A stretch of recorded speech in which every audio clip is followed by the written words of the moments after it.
Hello friends, it's Teacher Julian. I'm back, and I have a new book. The book is called A Pocket for Corduroy. It's written by Don Freeman. Let's see, if you've heard of this story before, please raise your hand. Okay, let's get started. A Pocket for Corduroy. Written and illustrated by Don Freeman. Late one summer afternoon, Lisa and her mother took their laundry to the laundromat. Laundry means their clothes. As always on such trips, Lisa carried along her toy bear, Corduroy. Can you see him?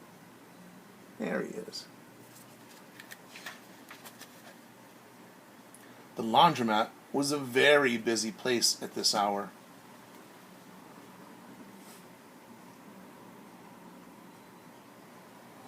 Now, Corduroy, you sit right here and wait for me, Lisa said. I'm going to help with our wash.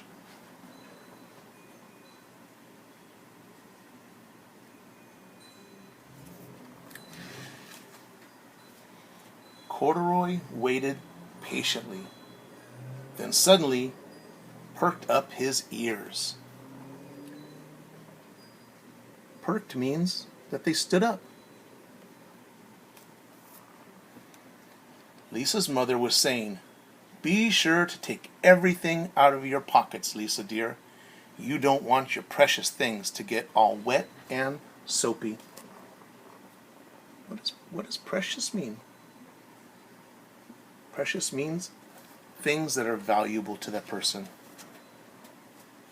Things that mean a lot to them. Pockets? Said Corduroy to himself. I don't have a pocket. Look at his face. Oh no. He slid off the chair. I must go find something to make a pocket out of, he said, and he began to look around.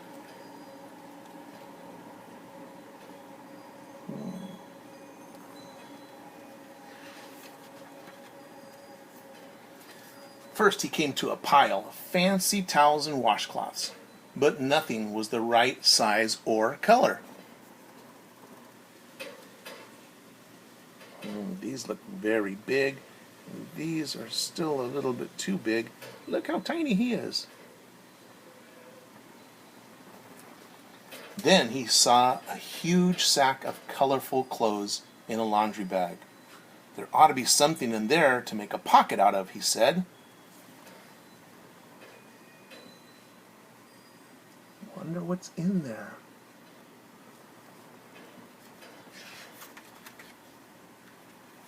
Without hesitating, he climbed inside the bag, which was filled with pieces of wet laundry. The dampness didn't bother Corduroy in the least. This must be a cave, he said, sighing happily. I've always wanted to live in a dark, cool cave.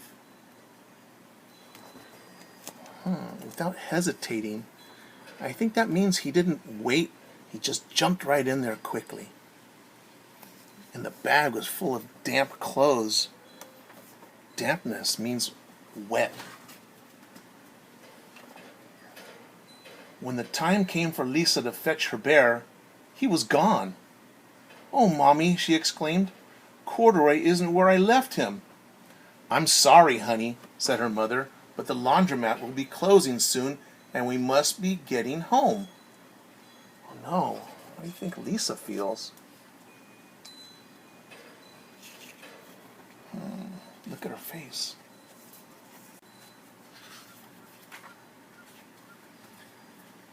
Lisa was reluctant to leave without Corduroy, but her mother insisted.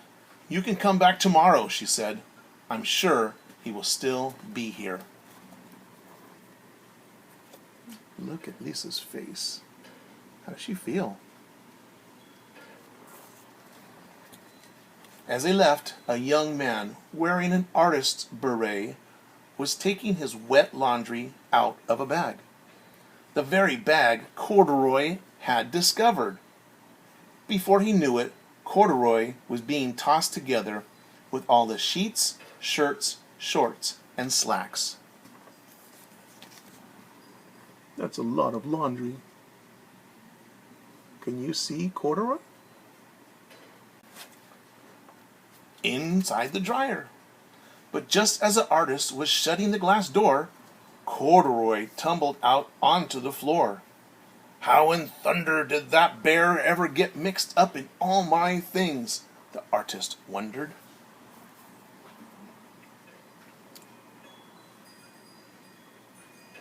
Look at the artist's face. How does he feel? Poor corduroy was damp all over. That means he's kind of still wet. The least I can do for him is give his overalls a good drying, said the man thoughtfully. He unbuttoned corduroy's shoulder straps and put his overalls in the dryer. Overalls means kind of like a pair of pants with straps on them. Sometimes you see farmers wearing things like that. They help keep the pants up from falling down. Corduroy grew dizzy as he watched the clothes spinning round and around and around. The artist became inspired. This would make a wonderful painting, he said as he took a sketch pad out of his pocket and began drawing the swirling colors. I can hardly wait to get back to my studio. Look at his face. Finally, the dryer stopped whirling, and the man gathered up all the clothes. Then he helped corduroy put on his warm, dry overalls. All at once, the manager of the laundromat called, "Closing time! Everybody out!"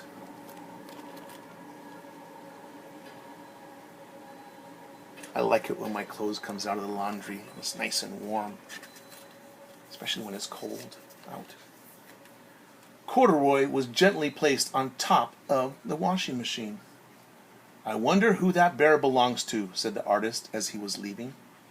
Seems to me he should have his name somewhere. He's far too fine a fellow to be lost. I think that was a kind thing for the man to do.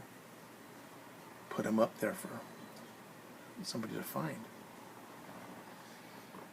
As soon as the lights were off, Corduroy began to search again. He was surprised to see something glowing white in the dark. Maybe it's snow, he said excitedly. I've always wanted to play in the snow. Oh, look at his face. He wants to play in the snow. Pretending. He accidentally tipped over the open-lidded box, and suddenly he was covered with soft, slippery soap flakes. Gradually, Corduroy began to slip and slide. Oh, what fun, he said with a smile. I've always wanted to ski down a steep mountainside. Look at him. That looks like fun.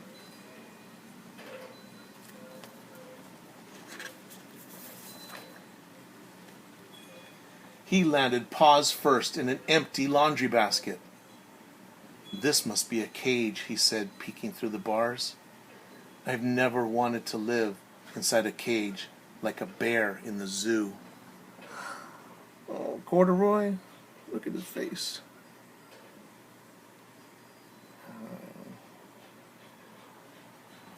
By now, Corduroy felt drowsy, and soon he nodded off to sleep. Looks like he had a long day.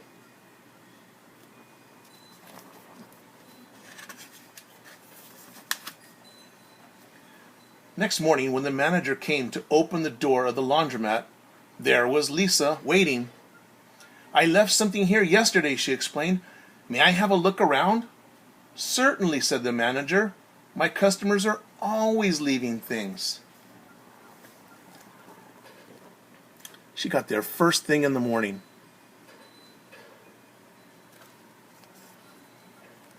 Lisa was searching under chairs and in back of the washing machines when she heard the manager call for her. "Is this what you're looking for, Senorita?" I thought her name was Lisa. Why did he call her Senorita? Oh, that means little girl or young miss. "Yes, yes, he's my best friend," shouted Lisa as she came running. She reached in and picked Corduroy out of the basket. "So this is where you've been, you little rascal," she said. "It's time I took you home." Look at everybody's faces. How do they feel?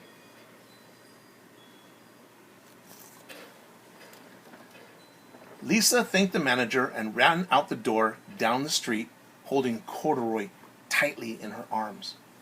"I thought I told you to wait for me," she said. "Why did you wander away?" "I went looking for a pocket," Corduroy said. "Oh, Corduroy, why didn't you tell me you wanted a pocket?" asked Lisa, giving him an affectionate squeeze. There they go.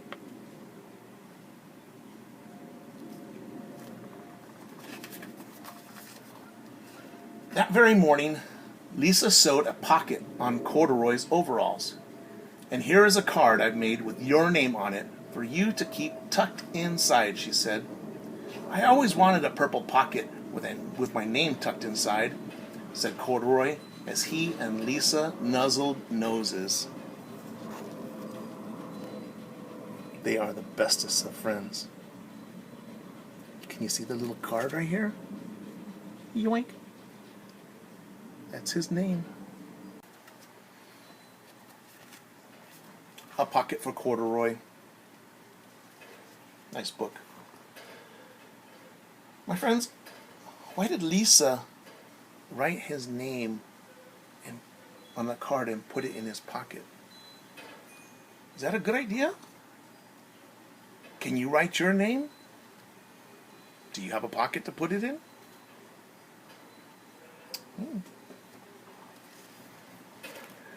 Well, I hope you enjoyed the book as much as I enjoyed reading it for you. I have more books to come, so stay tuned. Let me know if you like the book, if you have any questions or anything. I'll be glad to answer them for you. All right, everybody, take care. Bye-bye.